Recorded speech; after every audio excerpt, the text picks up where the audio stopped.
प्रेमियों का लक्षण कैसा होता है। प्रेमी अपने इष्ट से न सुख मांगता है न दुख मांगता है, सुख दुख से परे उनका स्मरण मांगता है, सेवा मांगता है, प्रार्थना करता है। सब कुछ जान करके भी यदि अपने प्रियतम को नहीं जाने तो क्या जाने, तुम आए सब आइयाँ। यह प्रेमी में ऐसा लक्षण होता है। तो प्रेमी को बस प्रियतम चाहिए, परमात्मा चाहिए। उसके लिए दुनिया के सुख दुख सब नाटक हैं, स्वप्नवत हैं, अस्तित्वहीन है। कोई परवाह नहीं होता सुख दुख के लिए, न सुख के लिए लालसा, न दुख के लिए व्याकुलता, न दुनिया के प्रति भय कल क्या होगा। उसको पूर्ण भरोसा हो जाता है। विश्वास કરીને दौड़े जी तारतम्य फल ले से थे। अपने प्रियतम के प्रति भरोसा, पूर्ण भरोसा, चाहे हजारों जन्म में क्यों ना हो।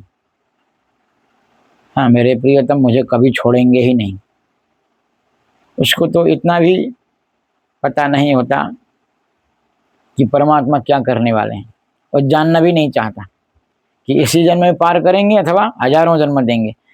उसके लिए एक ही, हजारों जन्म देंगे तो भी उनकी ही सेवा में हम गुजारेंगे, उनके यादों में हम हजारों जन्म व्यतीत करेंगे। क्योंकि प्रेमी की दृष्टि में भय जाता रहता है, और प्रेमी की दृष्टि में, प्रेमी के भाव में अपने प्रियतम के वचन सर्वोपरि होता है। एक बिंदु भी वह विचारणीय नहीं मानता, अपने हृदय में धारणीय मानता है, श्रवणीय मानता है। एक एक वचन को देखता है अपने प्रियतम के मुख से निकल रहे हैं। और प्रेम मार्ग में तर्क का कोई काम ही नहीं है। नवधा भक्ति में भी तर्क का कोई काम नहीं है। और इसमें तर्क वितर्क तो वितंडावाद है। तर्क वितर्क करने वालों से दूर रहना चाहिए। परमात्मा का नाम तो ले रहे हैं, लेकिन परमात्मा के निर्णयों को ठुकरा करके ऐसा होना चाहिए, वैसा होना चाहिए, परमात्मा को मार्ग पाने का मार्ग ऐसा है, वैसा है, ऐसा करो, वैसा करो। अरे परमात्मा को पाने का मार्ग तो परमात्मा ही देते हैं, हमें उसका अनुसरण करना चाहिए, है ना। तो परमात्मा ने बताया मुझे पाने का मार्ग यह है, नाम जपो, निज नाम जपो और पुकारो, मैं आऊँगा। क्योंकि निज नाम जपे बिना मन की वृत्तियाँ शांत नहीं होती, निष्कामता नहीं आती। निष्कामता के बिना प्रेम शुरुआत होता ही नहीं है। क्योंकि माहेश्वर तंत्र में संकेत किया गया है कि समता, निष्कामता ही प्रेम मार्ग की पहली सीढ़ी है।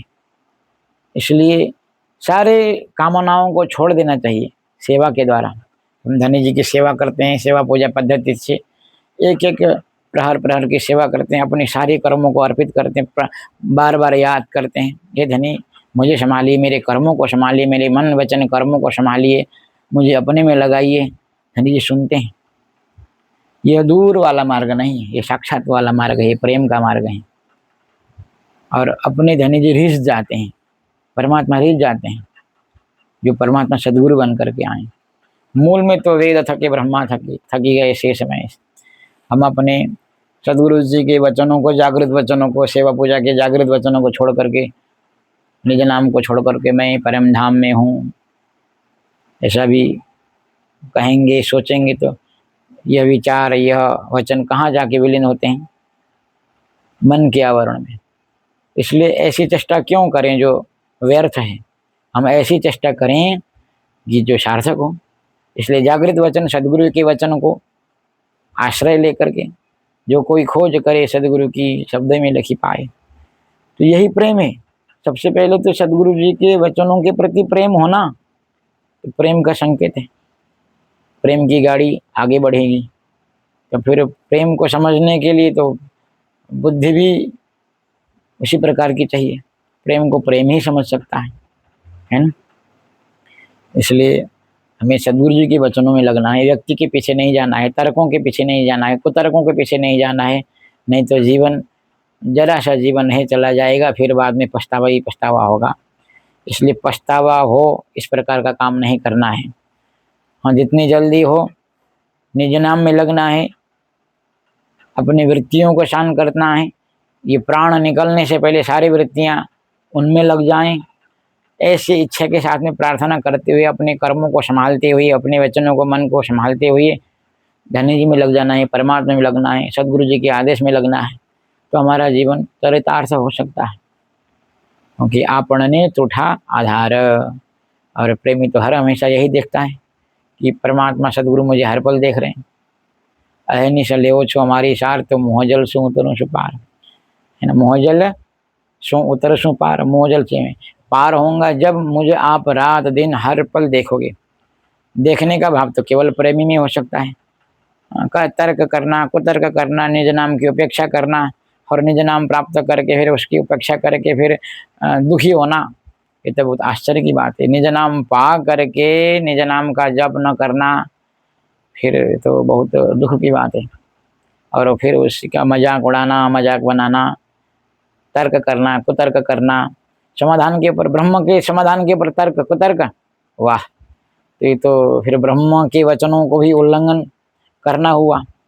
फिर अपनी सुरक्षा के लिए, अपने बचाव के लिए मुझे तो कुछ नहीं चाहिए, है ना।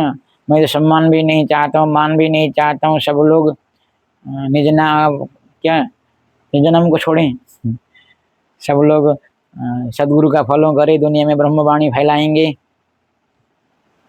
कैसे फैलाएंगे? नाम और सिद्धांत से नग्न होकर के, उन्मुक्त होकर के, मुक्त होकर के, च्युत होकर के ब्रह्मवाणी फैलाएंगे। तो दुनिया को आखिर में क्या देंगे? नग्नता।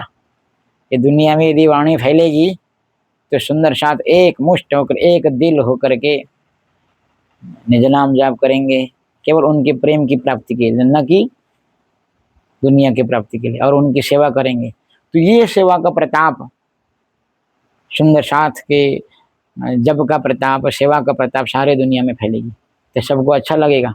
हृदय से सम्मान करेंगे इस बात का, तारतम का सम्मान करेंगे।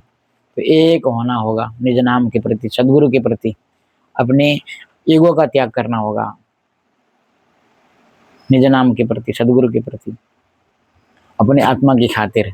नहीं तो हमें क्या जवाब देना, क्या जवाब देंगे हम जब प्राण कंठ में आएगा? तो जिंदगी बिताया सब निज नाम के द्रोह में, फूट में, फिर यही बुद्धि हमारे लिए काल बनेगी, मृत्यु बनेगी, धिक्कार के पात्र बनेगी। कृष्ण कन्हैया लाल की प्रणाम।